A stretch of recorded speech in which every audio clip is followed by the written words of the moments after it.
Welcome to The Hitch List, a podcast for wedding lovers, planners, and party people. I'm your host, Abby, a seasoned event vendor who wants to spill the champagne on what really goes on behind the scenes. From the planning stage to the final send-off, I'm diving into everything events with the industry's most seasoned vets. We'll talk about brides, grooms, planners, parties, vendors, and the wild stuff no one tells you about. Whether you're planning your dream day, you're knee-deep in vendor contracts, or working in the industry, I've got the tips, tea, and timeline talk to keep you sane. This is The Hitch List, where we can plan, party, and celebrate every detail.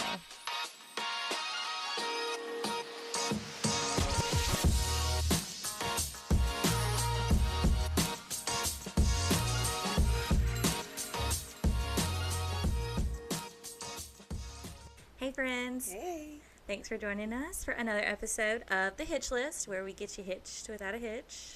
Ha ha ha. Not everybody laughs at that joke.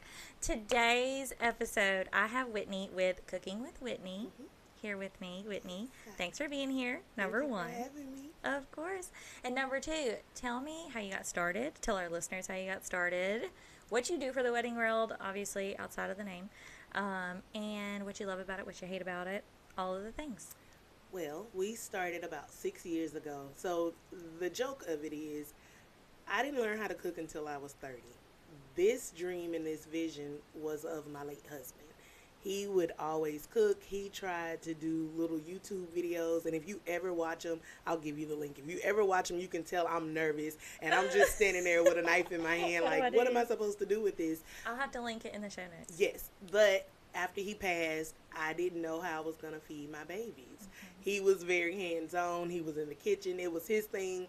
I just walked past it and cleaned up. And I realized that one day my kids are going to eat takeout for the rest of their life. And so I remembered one day I was having a meltdown, and I was just super, super sad. And you remember the movie Ghost? It's kind of creepy. I'm sorry, guys. But in the movie, when he, tunneled himself back into her and she could feel his spirit, that's how it felt for me. And at the time, it was Jerry Lee's. And I went to Jerry Lee's, and I got pot roast, yellow rice, collard greens, mac and cheese, candy yams, and cornbread. The good stuff. And I've never cooked. So I'm sitting here like, it's an out-of-body experience, but in my mind, I'm like, what am I about to do here? This is crazy. So I get the stuff, and I go home, and I cry the whole time in the kitchen. And the meal turned out amazing. It was so good that I didn't even know how to respond. And then after that, I was like, let me just keep on going. So I used some friends as my little test dummies, and they love it actually. But it just kept going and going. And one day I made a Facebook post about selling ramen noodles with sausage and seafood sauce. And when people responded, I just took off. I love it because everybody knows that if you truly love cooking, you cook from your heart. It's right. With love. So that's my way of giving love to everybody, but still having a piece of him here as well, because I knew that that's what he would want to do. So I love it. What I don't like about it, I would say the idea or the fact that you can't please everybody. Right. It's really hard when you love people and you love so hard and you want to do for everybody and you get that negative feedback. I mean, of course, we're grown enough to know you just can't please everybody. Right. But that's what makes it hard. Right. Is when you know that at the end of the day, you've laid it all out. You've been up since 2-3 o'clock in the morning cooking for hundreds of people, and then you get there and you get maybe 2 or 3 people that just hate everything, or that wasn't good enough, can't or please. that's a punch in the gut. And I don't really think people realize that, but everybody don't cook just because they can. This is passion for me. Exactly. Like you said, it comes from the heart, so it's easy to be like, why would you not love it? Because I love it. Yeah, I thought it was cool. Right. Yeah. I love all of that, and I can't imagine. I mean, kudos to you for being able to take that horrible thing that had to happen in your life and turn it into something that is now your life and your business and sustains you and your family and gets to impact so many other people and other people on their most important days of their life. That's going to make me emotional. Yeah, it's hard. On top of grieving for what you had to go through, you were able to pull something so good out of it. And now that's a legacy that he gets to look down on. Yeah. It's hard. Okay. That's why when we've done weddings together, and you notice, like I'll stand there, I'll see the venue, and then I'll step away. Mm-hmm. And I have to step away because in my mind, all I can see is my wedding day. And, that's my guy. And I can only hope and pray that the people that are walking down the aisle together is truly going to value the marriage and not mm-hmm. just the wedding. So even when I do tastings, I talk to the couple and I tell them, like, at the end of the day, this wedding is great. Thank you for selecting me as your vendor. But when the dust settles and everybody goes home and all the decorations are put away, are you really ready for marriage? Mm-hmm. So I think that a lot of people get excited about the wedding. Absolutely. It's fun picking out the dress, the flowers, the pictures, the ring, all the things. But I just want people to understand that marriage is deeper than mm-hmm. that. Like I said, you're not planning for the wedding. No. You need to be planning for the marriage. Absolutely. And I had to carry out my vows for a year and a half with my husband in the hospital. And he was a photographer as well. So I'm working a full-time job, getting off, living at the hospital, carrying out his contracts because I didn't want, even though he had every reason to cancel the event, right. Our love for people, I just had to push through. So mm-hmm. catering I was able to still hold on to him and right. our dreams and visions and success. And so I kept going.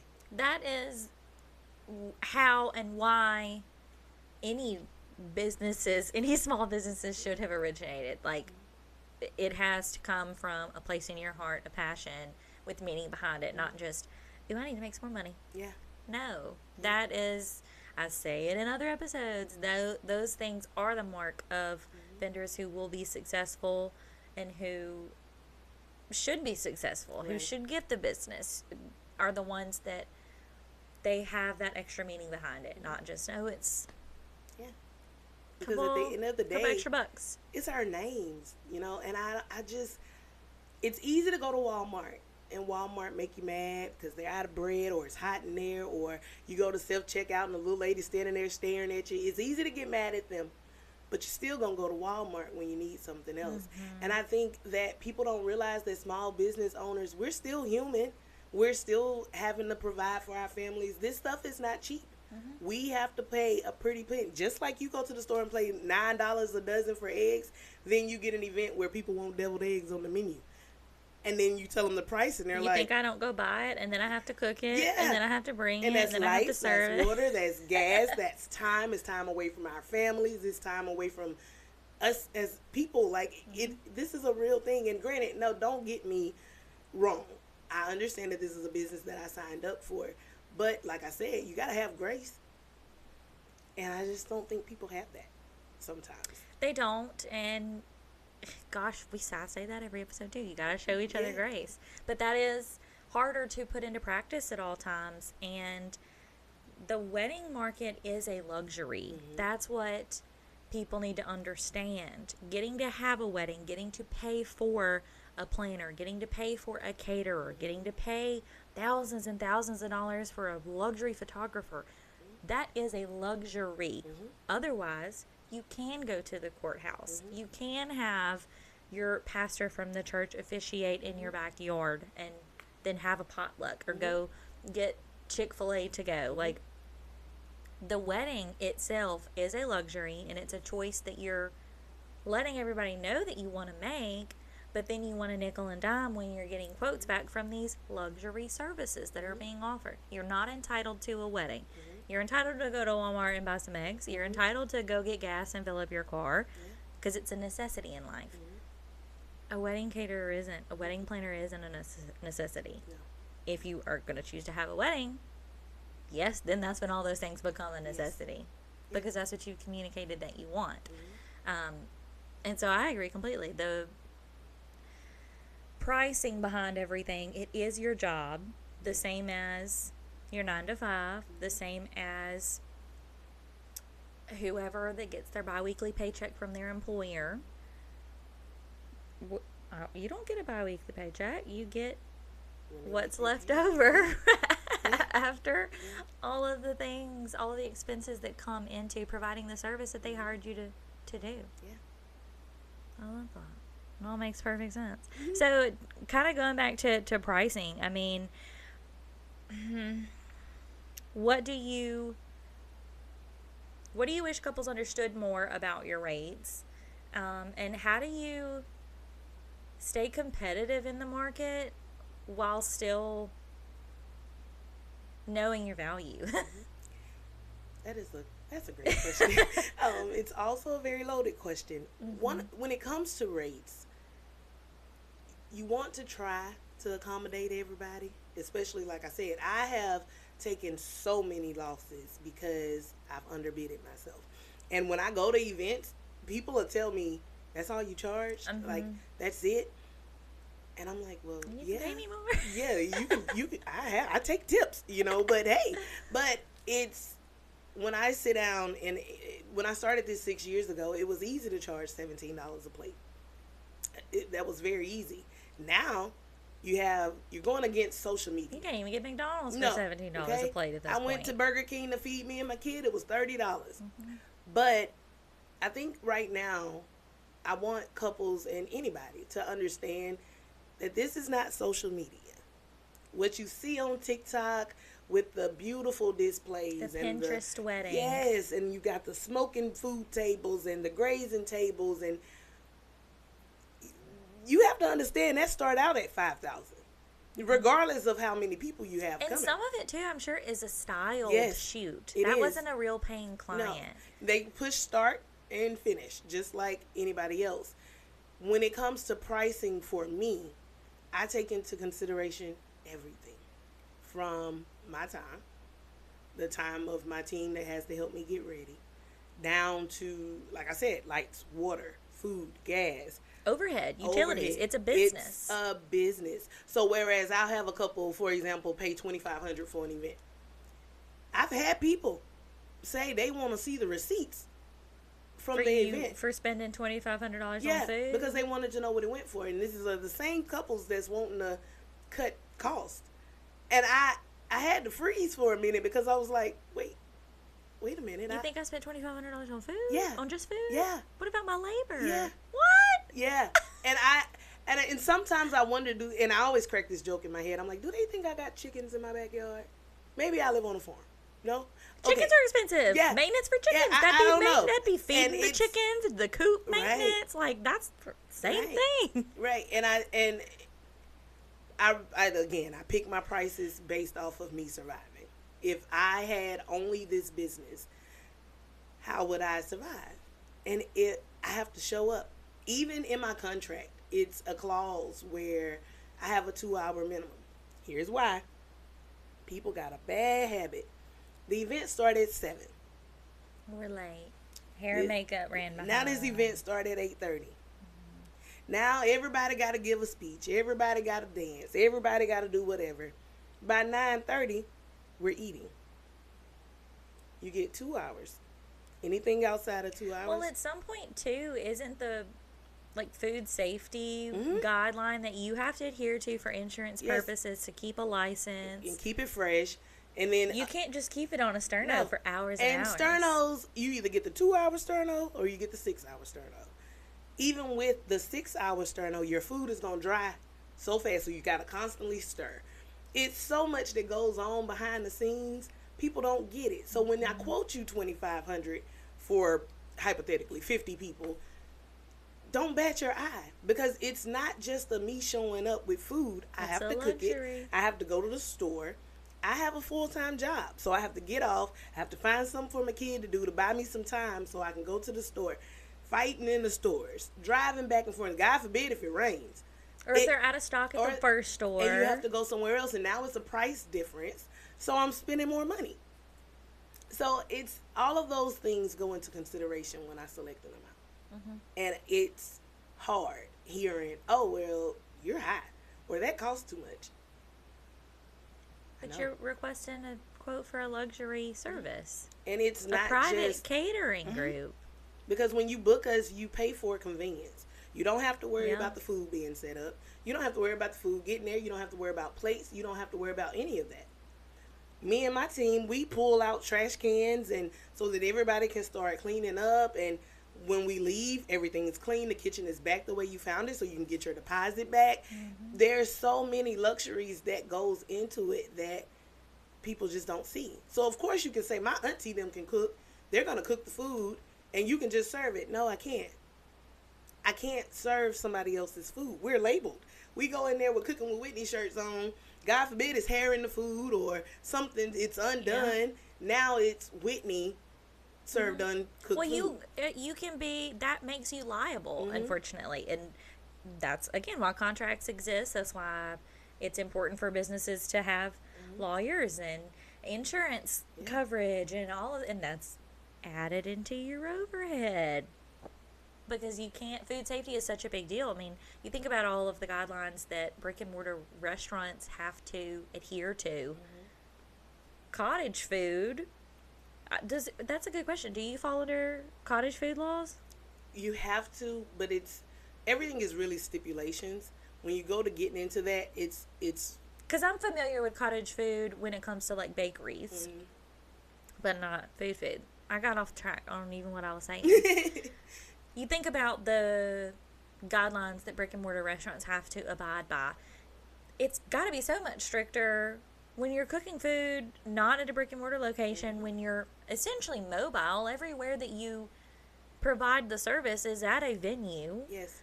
A different venue every time. So you're bringing that food in. It was prepared off-site from the venue. The guidelines, it's so much easier for hair to be in food. Yeah. So you have to be stricter. One of the things that with the venues, and I wish most couples, anybody, even if it's not a couple, because we cater everything. When you go to these venues, you have to really pay attention to that kitchen if you're not the one preparing the food. Because although, yes, they're certified by the health department, they really have the bare minimum sometimes. And it's a venue that I, try to avoid as much as I can. They charge extra for gas. They charge extra for whatever, dish soap, paper towels, you name it, they charge you for it. So if I know that people are going to go there to avoid all of that, I go ahead and tell them about the gas up front. So we got to have the food warmers. But outside of that, I include the extra paper towels, the extra soap, the extra whatever I'm going to need because I know they're not going to have it. Does that venue... Okay, so the venue would communicate that to the couple. And they would communicate it to me. And the couple would get billed. Basically. Like it would have to be, at that venue, they include it in the contract. So when you go and pay the deposit, they go ahead and tell you, like, it's extra for gas. If your caterer uses blank, blank, blank, blank, blank, you'll be charged blank, blank, blank, blank. And so then the couple can go back to you and say, well, that's wild. Yeah. I've shown up at events at that location and the people had paid for gas and they still didn't have it. And so in my mind, I don't have time to wait on you to find somebody to come back. So now I have to either go back home or go to another kitchen at another venue, or thank God for good people. So it's like, it's so many connections. Yeah, it's so many different changes that go on throughout the day. By the time I get done with a wedding, I have already quit my business 3 times. I don't want to do this no more. I'm not boiling water at home for a week. So it's a lot that goes into that package. But that's another thing that what you said made me think about it. It's beyond just preparing the food and handling the overhead and knowing all of those things. It's also the ability to be able to pivot in that high stress moment and not be like, oh, well, no gas, sorry, and then you pack your stuff up and go home. You can't do that. You've been paid to be there. You're also being paid for this high stress situation that you're now in. Yeah. Like my contract when I first started, it was really little. It was maybe Don't you love how those things evolve? Now that bad boy is half the sheet of paper because you have to communicate everything because you never know. Another part of my business, and I really think I'm going to get away from this, is allowing for big events, allowing people to just pay for the food and drop off services, because you run into instances where, okay, well, I need food for 40 people. I don't really think they take into consideration that it's not 40 small people or 40 big people. Who's scooping it out, what, like the helping how's it sizes. Coming out, and then it's, well, they said you didn't have enough food. Who is they? I don't know who they is. Because if you look at a serving size on a box of mac and cheese from Walmart, you eat way more than that when you make mac and cheese at home. Absolutely. So You got to be very strategic because you never really know how it's going to go. Once I drop that food, that's on you. So now you got to be very detailed in your country. 1 large pan. Okay, 2 large pans. 11 by 14. Yeah, and I'm gonna send you the picture of the pan too, so that you can have that. And it's so much that goes into it, and to be able to say all of that and still think, but I love it. I quit every year, right? And then somebody will call. That means it's passion. Yeah. I mean, you have to hate your passions a little bit, right? I just say that all the time. You said, okay, talking about your contract. Tell me about a time that you left an event and you immediately pulled that contract up and edited it. Actually, I didn't leave the event first. I actually pulled that bad boy up right there in the kitchen area. It was an event. It was the whole, we have this amount of people. And then the event was supposed to start at 1 time. And it started like an hour and a half later.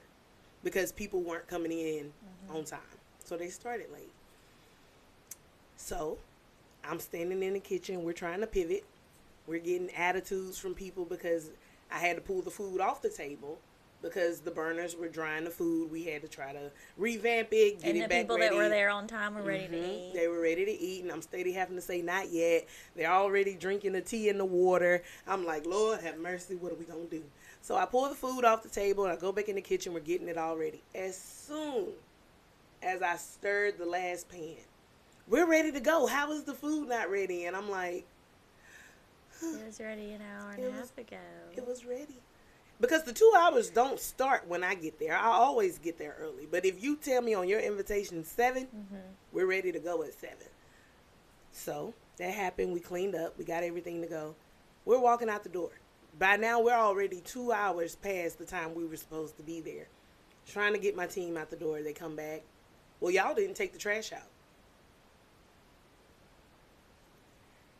I said, you're right. We didn't.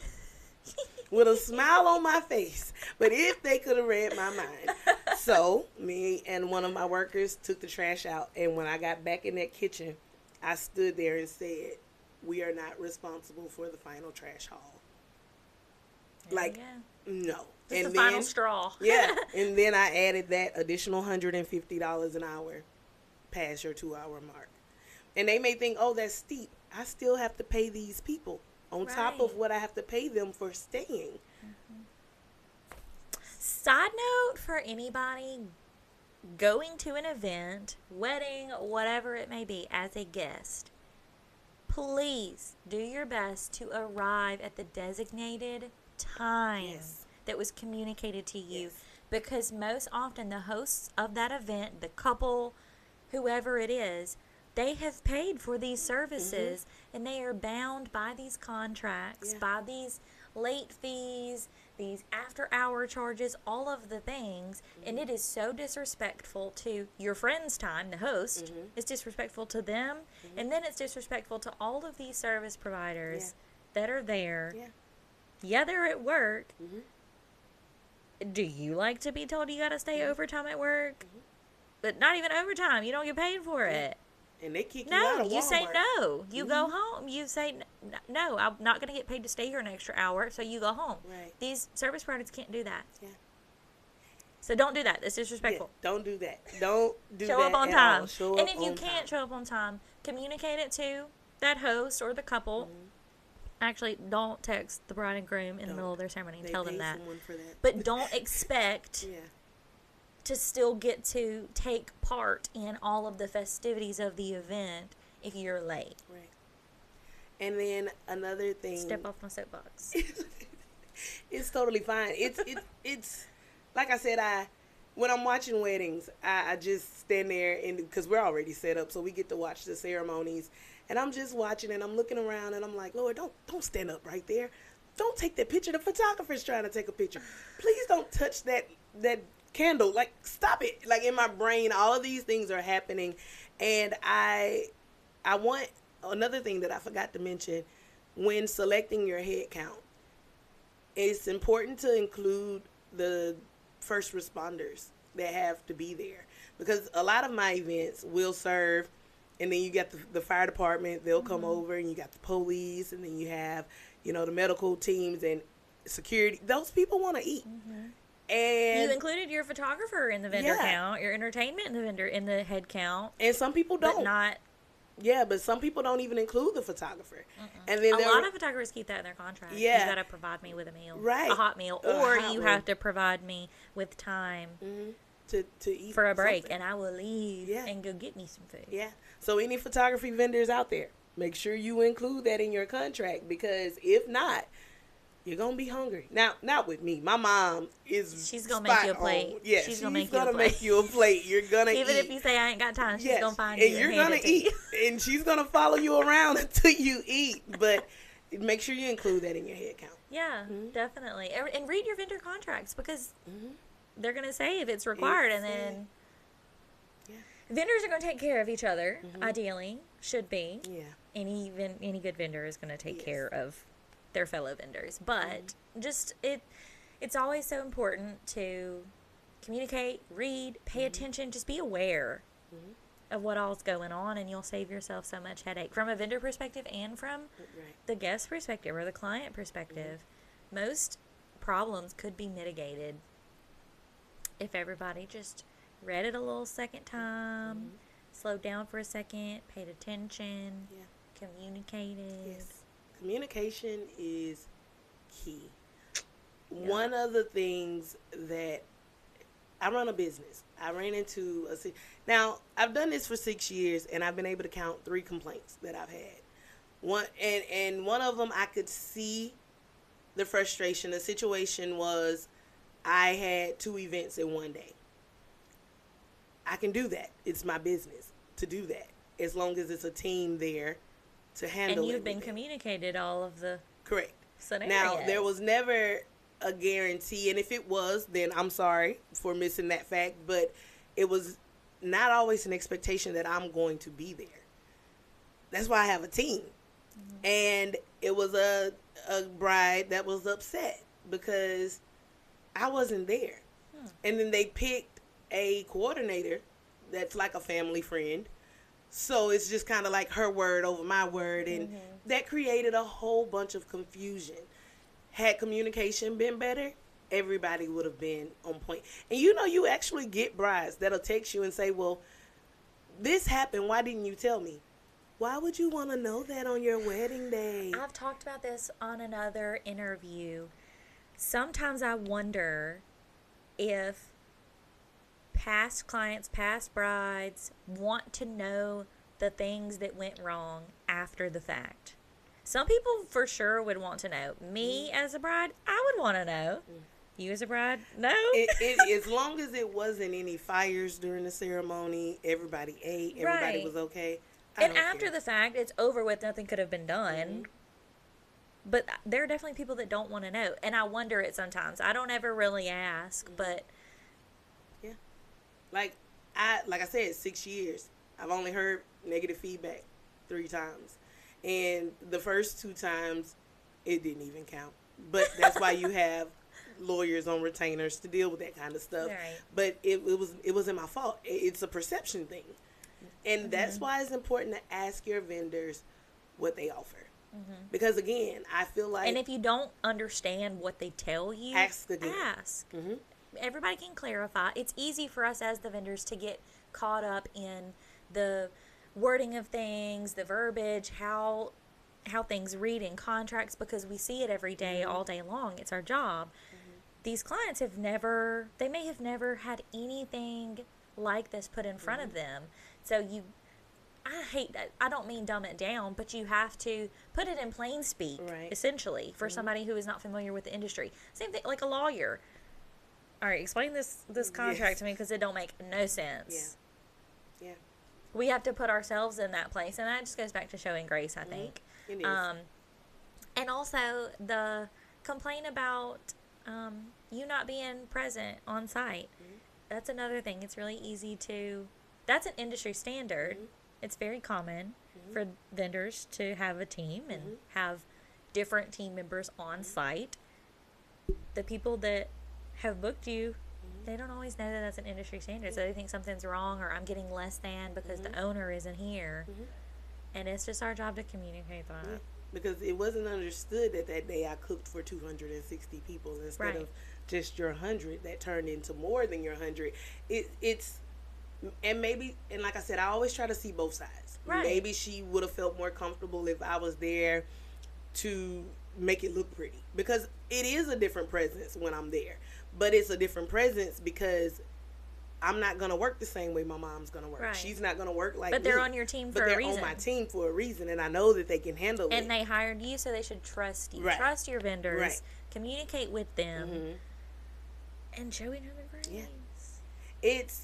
My advice is, if you're going to select a vendor for catering, you really need a coordinator. And I'm not talking about your auntie that know how to tell people what to do, or your mama that got a stern face. You have to have somebody that has order and that we can communicate with. Because once you pay all of us, now it's like everybody is a team. It's not just Abby's team or Whitney's team. Like, we're a family at that point, and we all got to use eyebrows and work together to make sure that nobody sees the behind the scenes. And so it's like, we need somebody. Because if you walk up to me... Well, you can't go get Mama in the middle of the ceremony and ask her, hey, are we still on track to start cocktail hour in 10 minutes? Yeah, no. It's like, at some point, we're pretty much on sign language back there. We're like, yes, okay, great. Oh, no, okay. No. Yeah. You're like, eat, okay, great, I got you. You know, it's you have to know the signal. It's like a baseball team almost. Yes. But I get it. It is cheaper to just have your family do things, but your family don't really know the business. They don't know. And if they do, because there are definitely couples that are fortunate who have, my uncle has owned a catering company for 6 years. Cool. You've now asked him to work on your wedding day. Yeah. Don't do that to your family either. Yeah, and then just because your uncle charged this amount does not mean Whitney is going to charge that amount. I have a lot of conversation around, well, my uncle owned a food truck and he said that there ain't no way that should have cost that much. Well, you tell your uncle to go on and buy that food, and he get up there and cook it, and then he hired the people to feed and then clean up behind y'all, and then he's going to be asking you for some more money. Because even me with seasonings, my seasonings for my house is 4 cabinets full. I love it. Like, I'm not surprised. It's not a off-name brand seasoning, and nothing against it now. You got a greater value. Everything. That's not the way that goes. Now, if it's just me at home and I don't have any events, Walmart got this garlic powder for $1, I'm going to pick it up. But when it comes to your food, I am Kinder's, I'm Weber's, I'm Lowry's. Like, this is a real quality thing. Again, a luxury service. So you go to Sam's and you pick up those canisters. They're like $12 a piece. If I choose 6 seasonings, come on, people. How long does it take you to go through one of those big ones? When I'm in a high traffic season, every other month. Wow. Every other month. And that's not with me cook, because I cook out of regular sizes at home because I know I'm going to have events. But every other month when we're busy, it's going. And I season the same way it is when you come to the house and taste it. Like, that wasn't just regular seasoning. So you got to pay for everything, down to your butter. Everybody's liking butter is expensive. What's the new butter with the garlic? It's in a gold wrapper. I know what you're talking about. It starts with a K, doesn't it? Green letters. Yeah. It's that. I can't think of the word, but it's there. One little stick is $3, but I like that. It goes good. But you're providing. You want your product to be worth it too. You know what they're paying. If you give somebody a quote and they say, "Yep, let's do it." Okay, so they're going to pay for this service. They didn't bat an eye at the cost I gave them. So now I got to deliver it. Yeah. And that's what you want to do. And now you're not going to cut corners to try to make a little bit more money. You're going to give them a good food. The photographers are taking pictures of your food now. So if your chicken is ashy because you didn't have enough butter in the bottom of the pan, now you got an ugly picture. And that's another thing. Vendors. I saw a photographer. He's from Moss Point. He made a post about free headshots. And what he was saying was, with him being at events, he's going to have his camera. He's going to post those pictures because the other people have already paid him to be there. Right. You're going to save the picture off of Facebook, why not use that picture? Same thing with your food. You're not going to hire a photographer just to come take pictures of your food. So if it's one at an event, dress it up and make it pretty so that you can use those pictures for marketing. Well, and that goes back to your trusted vendor network too. Like, that's a really good question. How do you find the best way to advertise your product, your service? That's going to be photos of your presentation on top of reviews from people who have physically eaten the food and enjoyed it. Yeah. And let's talk about reviews. I'm not going to say feel. I'm going to be very careful with my words. I know that we have gone to the era of calling the manager, per se. Everybody wants to complain. You don't see a lot of positive reviews anymore. And if you do, it's reviews on popular people, my favorite people, instead of giving people their props. And a lot of people like to make the comment to me, oh, you're not going to like my food because you didn't cook it. A lie. Feed me. I love all kinds of... You would be surprised. You can look at my Facebook, and I might have cooked lamb chops, potatoes, broccoli, and all of these things. And I will go to bed eating a bowl of noodles. It's a mental thing for me. This is my getaway in the kitchen. So if I pour my heart out at your event, and I know I might have been sick, because sick or whatever, you got to show up when those people pay you. I'm in there half dead trying to cater your event and give my all to it. Be nice to the people that's coming to the table. Listen to people that tell you there's too many green beans on the spoon. Take it off. They don't eat pork. They don't eat potatoes. I have to deal with all of that. And you don't leave me a review. Right. You don't even say thank you. Although, yeah, in your mind, you're thinking, well, you paid, so it shouldn't matter, but it does. Because I used to pay for a website. I spent more money paying for a website that no one visited. I can go on my business Facebook and post something. It's not going to get a big response. But the minute I post it on my personal, it blows up. Marketing is not cheap. You can sit there. I mean, you got to think about it. You got content creators marketing themselves, and half of them lying. And they're doing very well for themselves. It's a style. So if you have a vendor that does good work, leave them a good review. Right. That's how we grow our business. We're more, if people were more forthcoming with giving a positive review, feedback, whatever, as quick as they are to pick up the phone and ask for the manager to complain, the world would be a better place, a kinder place. A kinder place. Because it is a lot of great food vendors out there, and they just want a chance. Like me, I'm not going to tell you a story, Abby. It didn't matter one way or the other with me, because I knew I had to go to work and take care of my kids. But God saw different. And again, I just told you before we started, sometimes in this business, I just want to say nope. If somebody's cheaper than me, go for it. Whatever, support Pick whoever. your battles. Because it used to be, I need this money, so I'm going to dumb myself down to be able to get it. But then once I bought everything, it wasn't worth it. It wasn't worth it. So leave positive reviews. Try to speak positive on people, because you just never really know. You have some people that are money hungry, and you have some people that really, this is what their outlet was to keep them here on earth.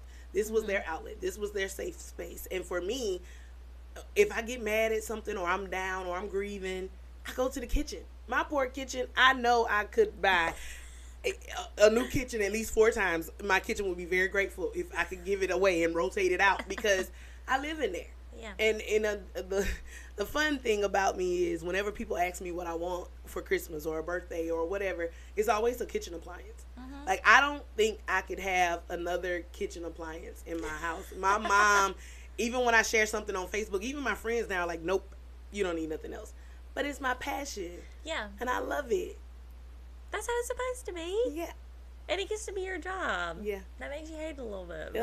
That's the point. Yeah. So you mentioned a little bit of the behind the scene things that goes on at events and wedding days that couples don't, or clients don't necessarily realize that you have to do, or that are included in your services, or that are included in your pricing, I should say. What are some other behind the scenes things that would be more of like a just because I love it, or just because I really care. I really care about you guys as a client. What are some other behind the scenes things that you've done or could do or try to do if you can that stem even further from your heart?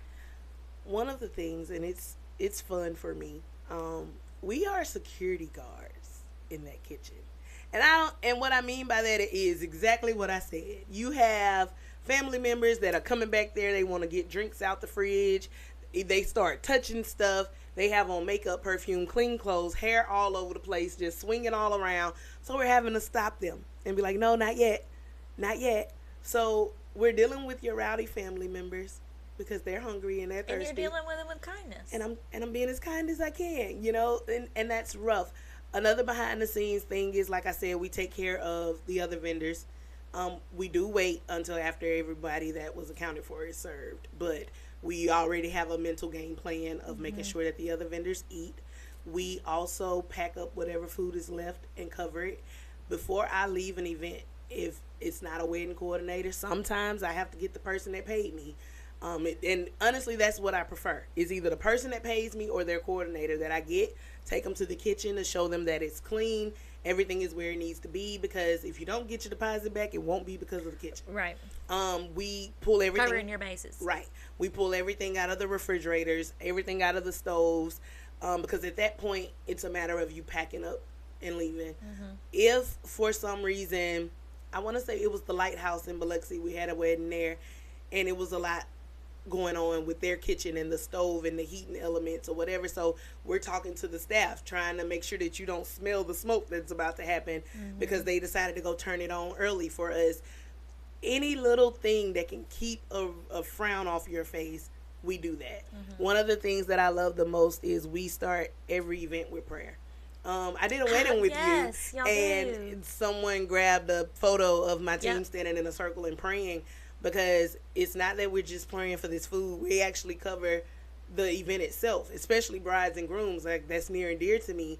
So, you know, we pray about this before we even start. And I know that we have non-believers in the world, and that's your thing. But when you book me, we're going to pray. Like, we have to, because my nerves, a fun fact, I don't sleep the night before the event because I'm up trying to get my brain together. The clock above your head. And I'm nervous, and it's like go time. So I don't really sleep much. But by the time I get to an event, my nerves are shattered so bad. Like, my mom has to work with me because I can't talk. I can't tell you what to do. I don't know where that goes. I just put it somewhere and make it look pretty. And it takes that support. But for me, I am a very humble person. When you asked me to do this, I cried because I just feel like this business for me is personal. It's my baby. And when I go out there and I show up, it's like, hey, it's Whitney. Hey, you the lady that cooked. Oh, what you cook today? Like, I can never go through a store without somebody wanting to know what I'm cooking that day. And I just started telling people, I'm a starve. Like, no, I'm not cooking today. And then, God forbid, if I post something on Facebook, it's, I want some. Well, I want some. And so, all right, $10 plate. Come on. Yes. But then that softer side is like, you know what? I'm feeding my people. Let me just feed everybody. And then I'm exhausted. And then trying to keep yourself out of being just a yes man constantly. Yeah. And then when we do events and they see how we handle things, it's like, oh, I'm going to send business your way. And then I'll see a family. And then they don't go on Facebook and leave you a review. And don't leave me a review. I am blessed enough to say that I hadn't posted as much as I normally do, but it's still been good. God has still made a way, and I'm still being included in everything, so it works. That's how it's supposed to be. Yeah. Okay, I love that.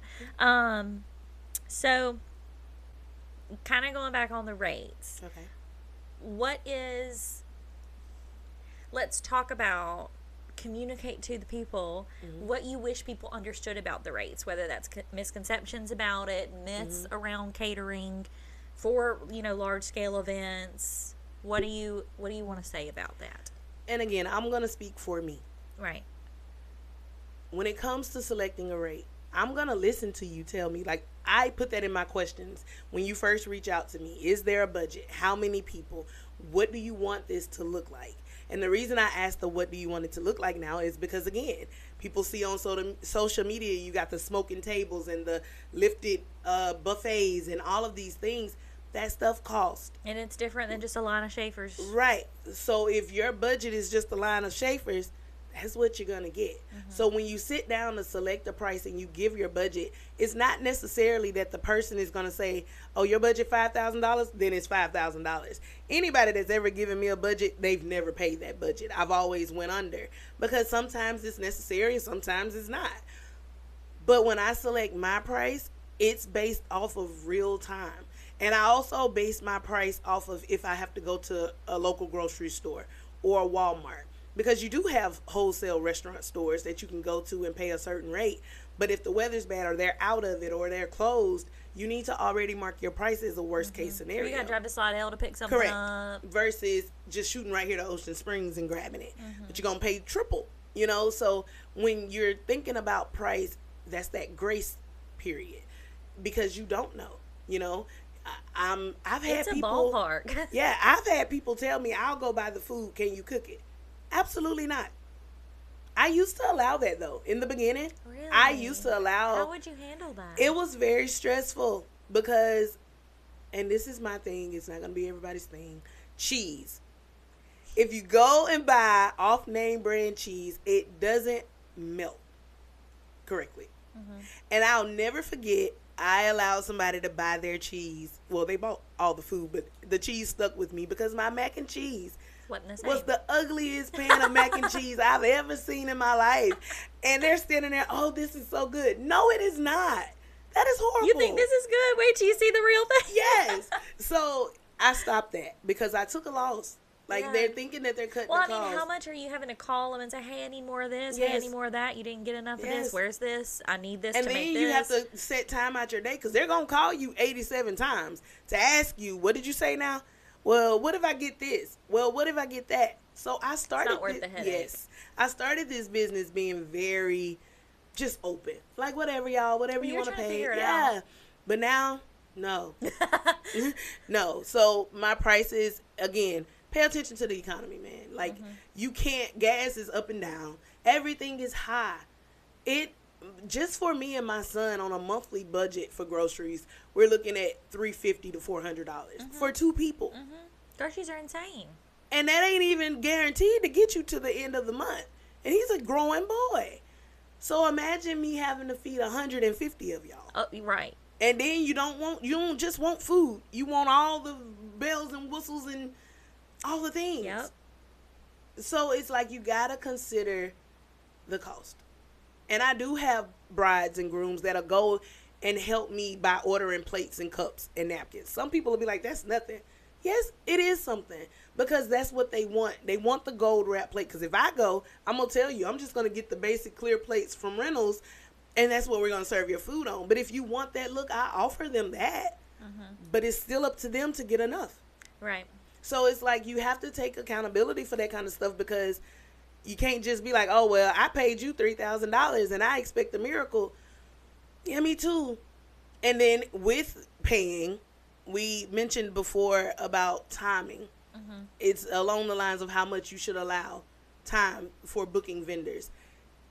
For me, my advice would be, if you're on a budget and you know that you're not trying to move off that budget and your wedding's next year, at least now you got enough time. Yeah, you have enough time to go ahead and pay that little deposit. I have a lot of people that make payments throughout, because in most cases your final payment is not due until the month before. So you have plenty of time. Now, my next year events, I do put it in the clause that prices are subject to change. That's another reason why I lowball from your budget, just in case I have to say, okay, this case of lamb chops was this much last year, now it's this much. So are we going to change meats, or are you going to pay the difference? Right. So yeah, I guess there are pros and cons to booking your catering vendor that far out. Pro, definitely you have more time to cover the cost, to make payment plans, to really figure out what you do and don't want.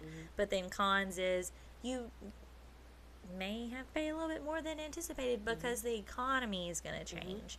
ideally it changes for the better and you can pay a little bit less for your food, but yeah, unfortunately that's not always the case, as Nope. we all know with grocery prices right now.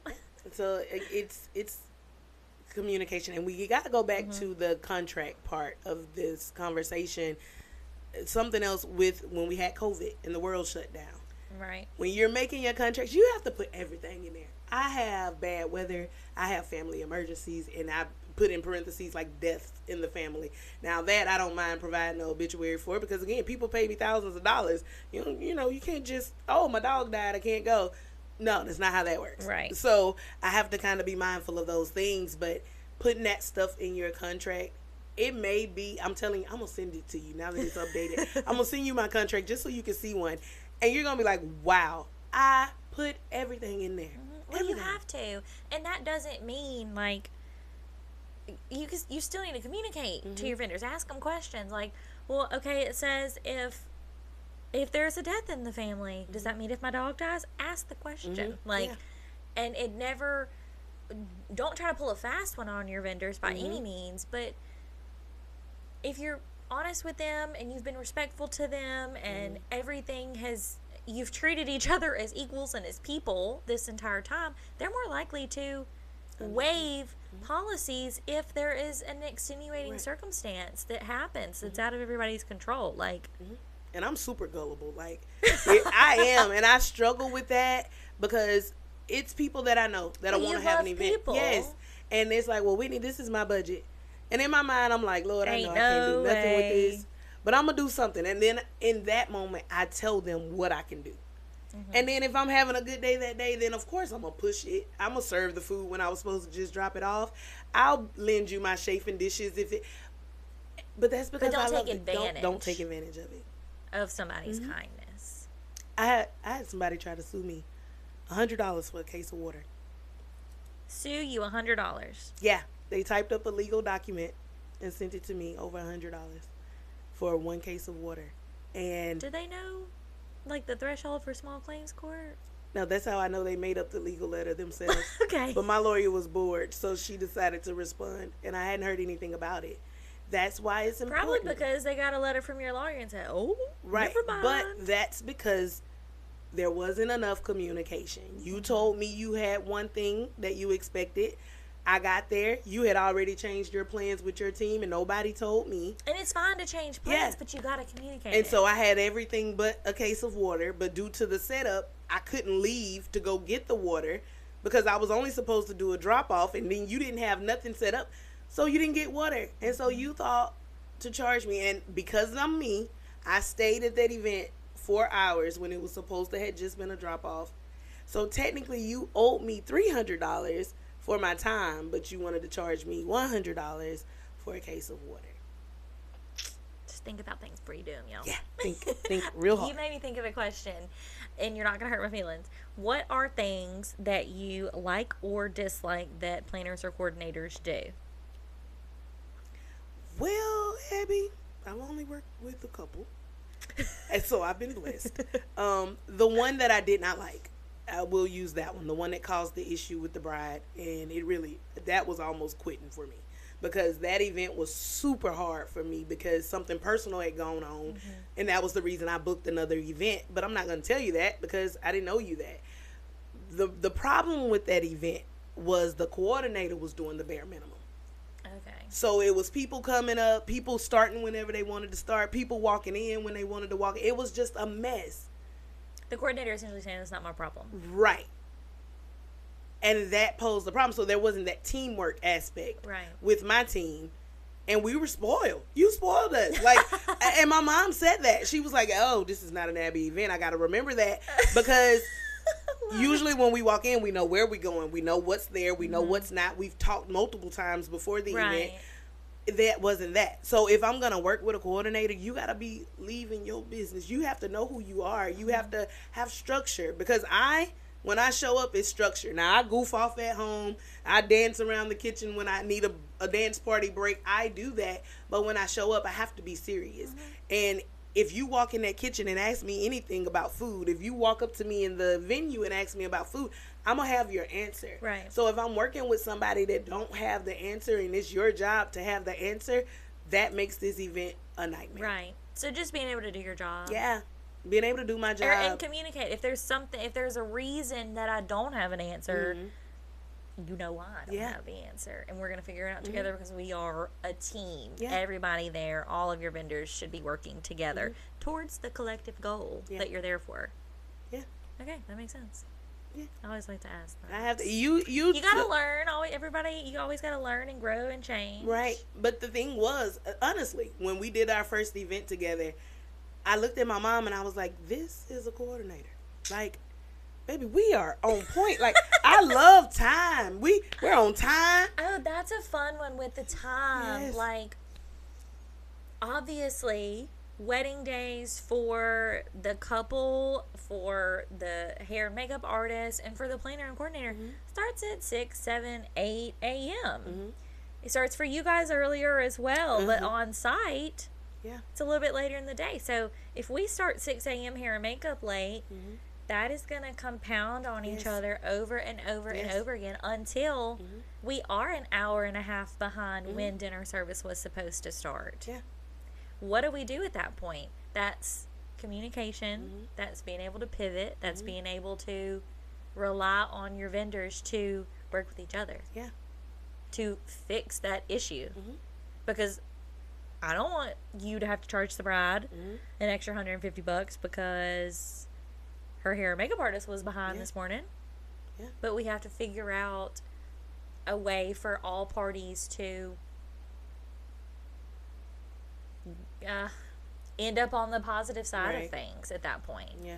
I stress that point. Like, when I'm going over the contract with people, I repeat that a couple times now that I've added it to the contract because it's important. I'm ready to go home, but I'm going to smile because I'm professional and this is my job. But in my mind, I'm like, they do. Kiss. God bless. Goodbye. Yeah. You know, and it's hard. And I really just think that people think that, oh, well, we paid you to be here, so suck it up. So you're just here till we go home. Yeah. No, I'm going home. Till the venue locks the doors, essentially. No. Yeah, I'm not doing that either. But I'm going to clean up my things and I'm going to go. So, again, Abby, you set the bar. So, sorry. Yeah, and I ask now. Like, I'll be like, who's your coordinator? And some people I know, I've grown to know them and love them as well, and they do really good work. But when I know that I'm doing an Abby event, man, it's go time. I love it. Yeah. There you go. Y'all heard it here. Yeah. Gosh, what did you say? You made me think of something. Oh, venue. There are definitely venues who are starting to require coordinators. Because I think when you do have a coordinator, let me step back up on my soapbox. When you do have a coordinator, the goal is to make the day seamless and to be able to mitigate those issues and get all of your vendors to work together in tandem. And it's not making your photographer have to send you down the aisle or your DJ cue the kitchen when it's time for dinner to start. Like, that's not their hired roles. But it's also important to hire the vendors who can work well with others. And who are willing to do what it takes, but also don't expect them to just do it because you chose to cut corners. Yes. I understand that every woman at some point, most women, I'll say most, want that special day. They want the bells and the whistles and the glitter and the sparkles. That cost. It's a luxury. That's what we said. Yeah. So if it's not in your budget, understand that it's okay. The idea is getting married. Whether you get married with a $20,000 budget or you go to the courthouse and get married in Nike sweatsuits, the idea is being married. So putting all this pressure on yourself, well, I can't afford a caterer. There's a lot of people going Dutch. We pick a restaurant, because let me tell you something, if I do it again, although I love Abby to death, I am okay with the courthouse wedding. And we can go to the Golden Corral and everybody can pay for themselves because I've seen it so many times. And then when I'm looking at the amount of money that people spend on their weddings, I'm like, I really hope y'all love each other because this is a whole lot of money. But it's likely the biggest party you're ever going to host. Yes, the biggest. And when I get some brides, because you do have a lot, I've been blessed with a lot of brides that don't question my price. They will say, "Is that it?" You know, and I tell them, "Well, I can I'm charge trying you a little to, more if you yeah, want." you know." And some people will add on because they know me, they know my work, they know what they're gonna get. So you know, it's tricky. But if you can't afford it, try other options or give yourself more time. Just because he But don't proposed to fault you, that vendor for you yes, not being able to because afford if you it. tell me you're gonna you're trying to cut corners, I'm gonna try to help you. So 9 times out of 10, I'm gonna let you book me, and then instead of everybody getting both meat options, I may say, okay, they got to get either or until everybody's been served, and then they're more than welcome to come back. But you only gave me this budget, so I'm gonna try to make this fit in this budget. And when I send you the contract, that's me making it fit in the budget. Right. We gotta respect that. And like I said, don't fault. You're not in the wrong because the couple can't afford you. Nobody's in the wrong. Right. It's just not the right fit, and that's okay. Not every client's for you. Not every vendor is for you. I say that every episode, too. Yeah. That's when you asked about the competition. How do I handle competition? I don't.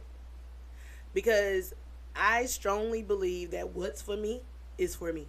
Now, don't get me wrong. In the beginning, I took everything personal. I've cried when they booked someone else. I'm like, you knew that I could do that. And in my mind, I'm thinking, God, I really needed that. Why didn't you come through in that moment? But then when I see the result of the event, I'm like, yeah, that might not have been for me. Yeah. You know? So now I'm settled in myself enough to know my worth and to know that everything is not for me. Right. And regardless of how bad my personal situation may be, God sees that. And he's going to make a way. So why am I beating myself up and settling for less when I just need to sit there and be patient? Yes. So if it's competition, it's a lot of competition out there. Every time I look on social media, there's a new caterer. I have a thing where I used to do Valentine's Day meals to try to, you know, I don't have a Valentine. Well, I didn't have a Valentine's, and so I'm just like, whatever. And then they messaged me this year, and I was like, no. And it wasn't because I'm just so busy. It's because there are other food vendors that are killing it right now, and all they need is a push. Like, go book them. Give them a chance. One guy, he and I went to college together, and I didn't even know he could cook. And I'm looking at his work, and I'm like, Rome, you're doing I know great. he would be a better fit for Yes, you. absolutely. Absolutely. It's so much talent out there. It's a place in Gaucher, Sweet Mamas. She came in just baking cakes, but her personality, her energy, her spirit is so, she's everything, in my opinion. Go book her. Right. You got Trina's that's been in business for many, many years. Just because she's been in business forever doesn't mean that she doesn't still need business. Old Pinks, she got the van riding around. That's some of the best cheesecake you're ever going to taste. Yeah. Oh, yeah. So everybody, it's money out there for everybody. Right. So I'm not going to be sad if you don't book me. What do you want or wish potential clients asked during the interview process? To you, what should they be asking their potential caterers? I feel like they should ask questions that will paint the picture that they expect. For example, if you want, I keep using the smoke because I just seen this on TikTok, but the food table smoking. It's a trend that's growing right now. You have to be able to tell me exactly what you want. You need to be able to ask me what I can do and what I can't do. Have examples. Bring pictures. Inspiration. Yeah, you need to be able to tell me everything. Even if you're just shopping with me, I still need to know. Because I'm not going to just tell you, because you have $5,000 on the table for me. Right. Because all money's not good money. So I need your mindset to be centered and you around. Can't get it out of their head. Right. I can't create your event for you. If you don't know what the event If you don't know what be. you want, I'm not going to know. Because then at that point, it's my event. So now I'm working double time. Because I'm trying to give you what you want, do what I know that I'm supposed to do. And guess at what they want. Yeah, I can't do that. Yeah. So when you go in there asking questions, you need to know what it is that you want.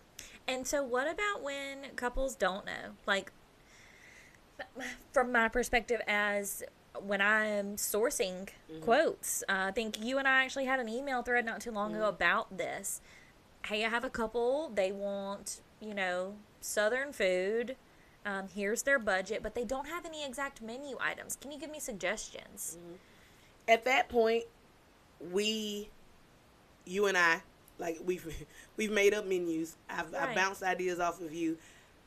when I'm initially asked that, that's when I ask about their budget. Right. Because most people are like, well, can you just put a menu together? No. Because if your mind is centered around $800, you're not getting brisket and ribs for $800. Right. So why would I show you that? So it's important to... I can give you suggestions on the menu, but I gotta have something. Guide, some constraint in there. So I think that is okay for couples to say, well, we don't know what we want. And then at that moment, what is a realistic per person price for weddings? I mean, I have to give that to couples. When in my questionnaire for full service, the catering section is asking, are there any specific food items that you want? What is your overall budget? What are food items that you don't want? Are there any allergies? Is there a specific trend or setup that you want? So I'm asking those things to know what vendors to get quotes from. Right. Because that's my trusted vendor network to know what vendors would best fit those parameters that the couple gives me. And when they say, well, I don't know, to all of those, where do I start? You know? From scratch. At that point, you're just like, well, I don't either. No, I'm kidding. I do my best. Right. Great response. Yeah, me either. But I always try to, in the budget section, put, okay, what is your budget overall or per person? Pricing can range from $35 a head on the low end to $150 a head. Yeah. It just depends. It's going to fluctuate. So think about, and that goes back to showing grace, because these couples have likely never been married before. They've never thrown a wedding. They have no idea what they're doing. And so when they see, okay, yeah, I absolutely want brisket and ribs and all of the fun, great things that are delicious wedding foods. Okay, I've made my plate, and I go sit down at my table. The restaurant has brought this food out to me. I have paid $60 for that plate of food. Great. That makes sense that I would pay $60 for that plate of food. But now you're paying for 200 people to have that same plate of food. And that is the flip of that switch in their head. Oh, my guest count. That's how many plates of food I'm needing to feed. And so it gets their wheels turning a little bit. And so I think that is obviously the value of having a planner that understands that. But asking those questions to your catering group. So during the interview process, I hate to call it an interview. But it is. But the vetting process, they're trying to figure out, okay, so what is your average per person plate? What are your average menus? What are some previous menus that you've done at 3 different budget ranges? Like, it's okay to go into it maybe not knowing, but also ask the questions, because they are the expert in the field and can give you suggestions. And then when you start to figure out what you want, that's when you can really hone in on things. And I think that a lot of people that I've talked to recently, it's not that they don't know. I think sometimes people are like, I'm not going to tell her my budget because she going to charge me that budget. But I'm asking you because I'm trying to tell you what I can do and what I can't do. You got to know where you can start. Like I don't, if you're coming off Whitney, all I got is $1,000. Well, baby, I'm going to pray for you. I got a prayer. Because you trying to feed 100 people with $1,000, everybody's getting ham sandwiches. Like, that's it. Because I wish that everybody could just really stop and wrap their mind around it. And remembering that overhead too. Yeah, you probably can feed 100 people with $1,000 for more than just a ham sandwich, but you're not going to have a full catering team that's able to do that. So that's why I say a ham sandwich, because you got to have a whole you got to have a whole shebang. You can go get a bunch of Chick-fil-A nugget trays or catered canes. 100 people for $1,000. That sounds great. But you will need to have the pans. You will need to set it out. You'll need to get... Because Cane's just going to bag it up. Right. You got to have all of the other things that go along with serving food. It's like going to a restaurant. Going to a restaurant is a luxury. Sitting down, having somebody prepare your food for you, serve you, wait on you, bring it to you, all the things. And you're adding that into a larger scale at an event. And God bless that staff, because a lot of the servers only make like $2 an hour, and they dependent on your tip. And you get your undies in a wad, and you don't want to tip these people. Because the steak's overdone from the kitchen. Like the waitress was back there cooking your steak. Right. So now they're short in the end, and you're just mad, and you still full because you still ate that steak, and you didn't tip them. That's not nice. At least with me, I don't have to worry about you tipping me. I'm going to go ahead and get my money. And I'm going to hope for a little bit. Yeah. I haven't been tipped yet, Abby. Really? No. We don't get tips. We're not the bartender. That's my favorite. It's not my favorite. Let me reiterate. I like to make sure I let my couples know, hey, if you've got any tip envelopes, that's something you can hand over to me to disperse. So that while the reception's going on and you're dancing your heart out, you don't have to run back to the bridal suite and dig the envelopes out. I've already got them, and I can disperse them at the appropriate times. And I like to make sure I say that to my couples, too, so that they're like, oh, yeah, tip. Yeah. That's a big thing I see often in, like, the Facebook groups. Should we tip our vendors? Are you tipping your vendors? If so, which ones and how much? And I always go through and read those comments because I find it interesting, the different takes that people have. You know what? Let me go back. I have to retract that statement. I have been tipped before. The situation was, they had this really cute Waiting to Exhale party that I did not too long ago. It was a bunch of girls getting together, and they had the colors, the decorations.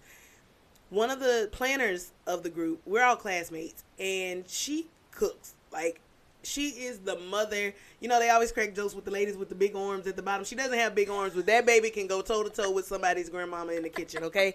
Troy's a dangerous woman. She's really good at this. But I did an event for her, and she tipped. She actually said something to them about tipping. That was the first time I ever got one. I'm glad I thought about that. And that was huge because she didn't just send the money and was like, good luck. It was, thank you for your time.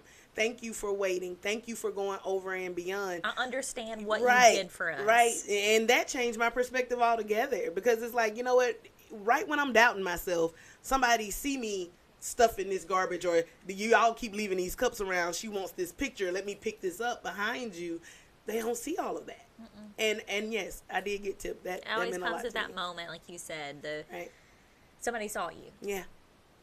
And that's what your tip is. And I even see some of those comments are saying, a tip doesn't have to be monetary. Leave your vendors reviews. Yes. Give them a gift card. Yeah. Book them a massage. Like, something. There are things.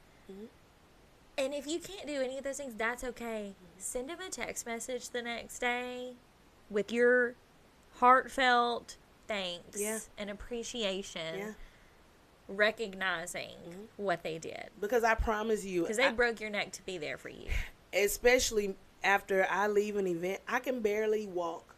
Like, if I sit down, when I leave your event, get in my car and drive home, when I try to get out of the car, you might as well think I should just crawl to the bathroom. Because do you listen to music on your way home? Yes. See, I don't. I go in silence. Now, on the way there, I listen to T.I.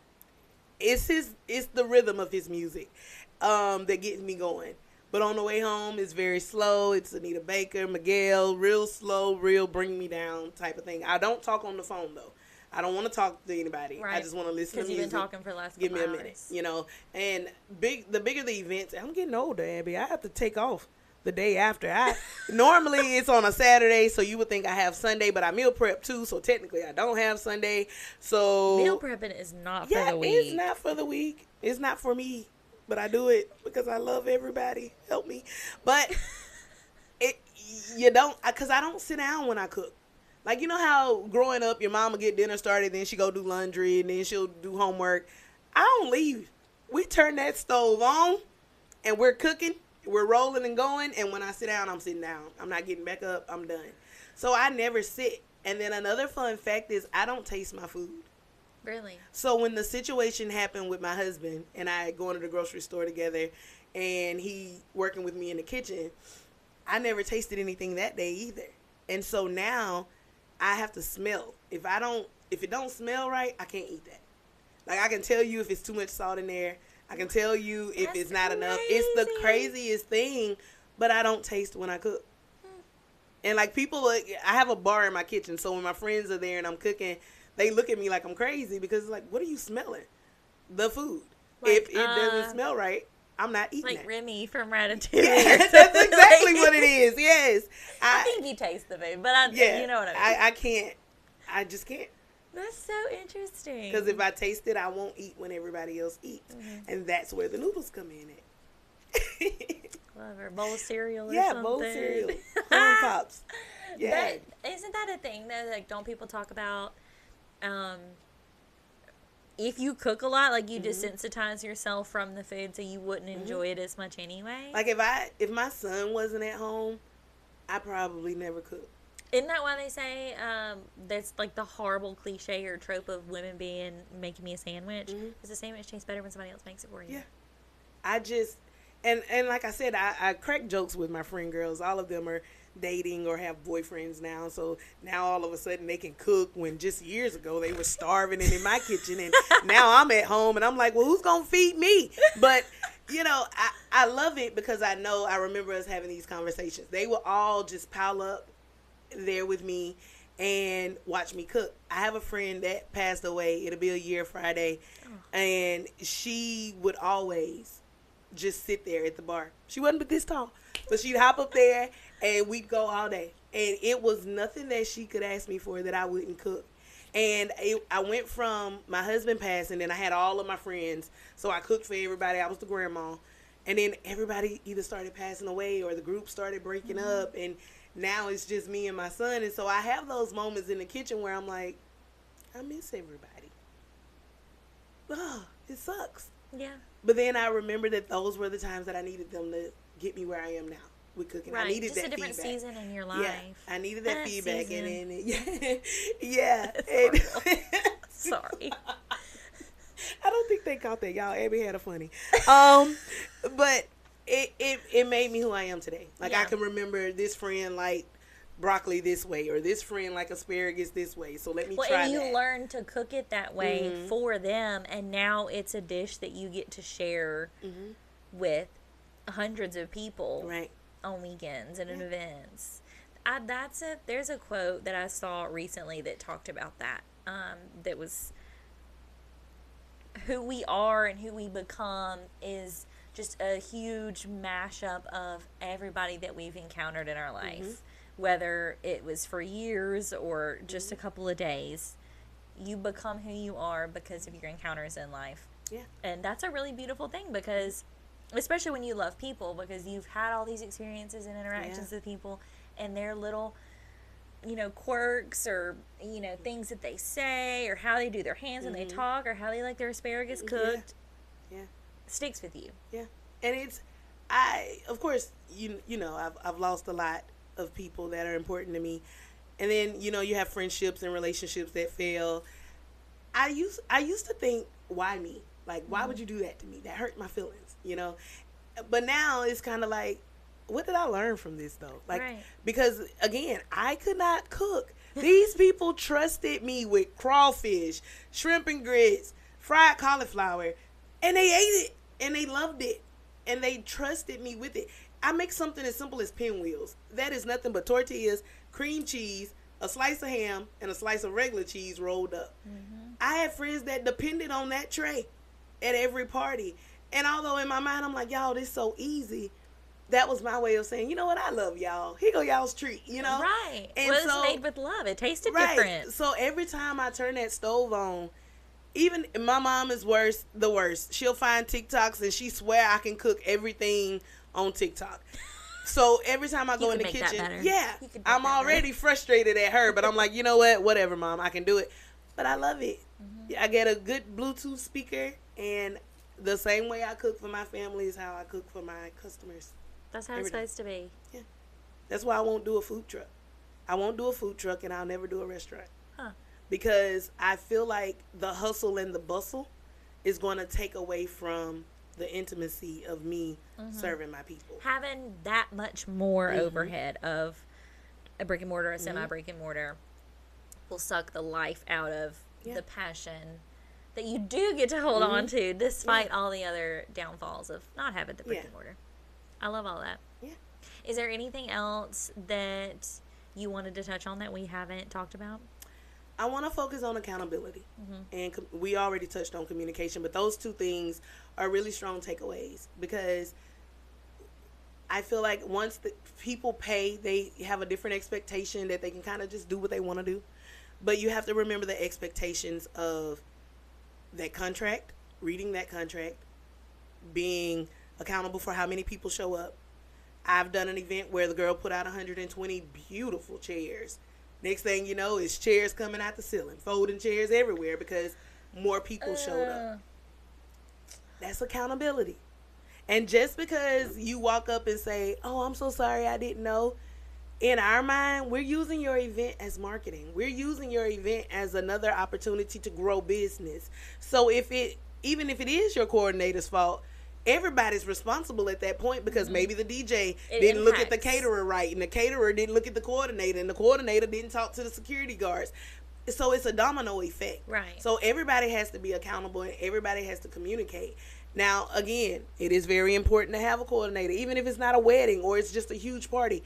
You have to pay somebody. A director. Yes, somebody has to be in charge because I know my company, we depend on a go-to person because you never know what's going to happen. Mm-hmm. So communication and accountability is going to always be my biggest takeaways. Mm-hmm. And if you are a vendor and you mess up, take accountability for it. You can't just assume, well, they don't know what I went through because they don't.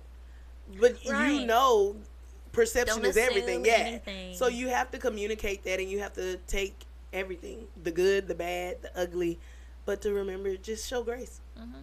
You paid me great, but please show grace. I'm going to make that a slogan on some merchandise because I say it. Mm-hmm. We talk about it every single episode, I swear. Yeah. Show grace. Give grace. Because you never know. Always. You never know. All right, you guys heard it here first. Yes. This is where merchandise plot just started. I'm ready for the photo shoot, Abby. It's going to be very organized, guys. We're going to be very organized and on time, but we're going to have on some cute gear. What would you do without the Type A organization, right? Yeah, it helps very well. That's what I'm here for. Yeah. I love it. Okay. So if nobody listens to anything else, is that what you want them to take away? Yeah. Big thing is accountability, communication. Accountability and communication. And understand, and the communication is going to always be important because you don't want to assume. Mm-hmm. Just because somebody know you, that doesn't mean they're going to book you. They may want you at their event. They may hear you over saying, I'm exhausted, I'm so tired. So why would they want to book you? You just got to see everything for what it is. And know that nothing is personal. At the end of the day, when money is involved, everything is about business. And it doesn't matter. It can be your auntie, cousin, sister, grandmama. If money is on the table and you run a business, it's business. Mm-hmm. And you can't have feelings and a bunch of personal stuff in it because every time you're going to fail. Just be kind, communicate. And be accountable. That's it. Treat everybody with respect, and if everybody just did that in all aspects of life, would we not have a much better world? Much better world. Because I mean, I have not just weddings and events. I struggle a lot in my personal life with my face. My face is gonna tell you some things, and sometimes I'm not even really thinking it. It's just my face. It rests better that the way. Same way. It's horrible. Right. So some people will look at me and they'll be like, "Why are you angry?" And in my mind, I'm listening to Bruno Mars. Like, I'm not angry. What's wrong with you? Dude, I'm gonna go home and I'm gonna try to Yeah, I'm like over here just like in my mind, that's what I look like. But to them, it's like kill yourself, and that's not what I'm trying to say. I love everybody. Sister, literally, we had to say, "Girl, fix it." Yes, that's so funny. So it's a perception thing. I promise I'm nice. It's just my face. Don't assume. That's what we keep saying. Communicate. Don't assume. Communicate. Because as soon as you call me on it, don't assume. We're going to have, baby, we're going to be ready. We're going to have hoodies, T-shirts, socks, hats, everything. I'm excited. But yeah, just as soon as you call me on it, I'm going to say something to you and we're going to start laughing. But it's just. Oh, my bad. It's like my bookmark. Like, just give me a second. I have too many tabs before open. Yes. I am in overdrive over here. My battery, I'm on 10%. Just give me a second. But. Yeah, communicate with me. I love it. That is so much fun. Yeah. Well, if there's nothing else you want to touch on, we'll wrap up. What's the best way for potential clients to inquire with you? Right now, we are really big on Facebook. We're going to stick to Facebook because, again, with the economy, competition, all those things is up and down. Owning a business is up and down. Mm-hmm. So, to keep it simple, Cooking with Whitney, LLC on Facebook. I'm there. Okay. You can inbox me. You're actually inboxing me and not a robot. So, yeah. Some of those responses, you send it and you get a response 2 seconds later that's, a book long. I'm like, that's not real. And then they say, do you want to use that? No.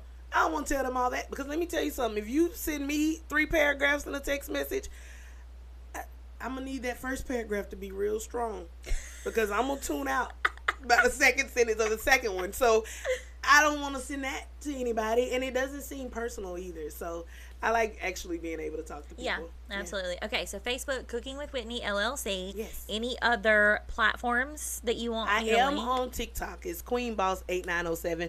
But on there, you get a mix of my personal and my business. But you get to see all the fun stuff that I cook. Behind the scenes. Yeah. Okay. Yeah. I'll link it if you want me to. Yeah. Okay. No. Why not? No, I don't know.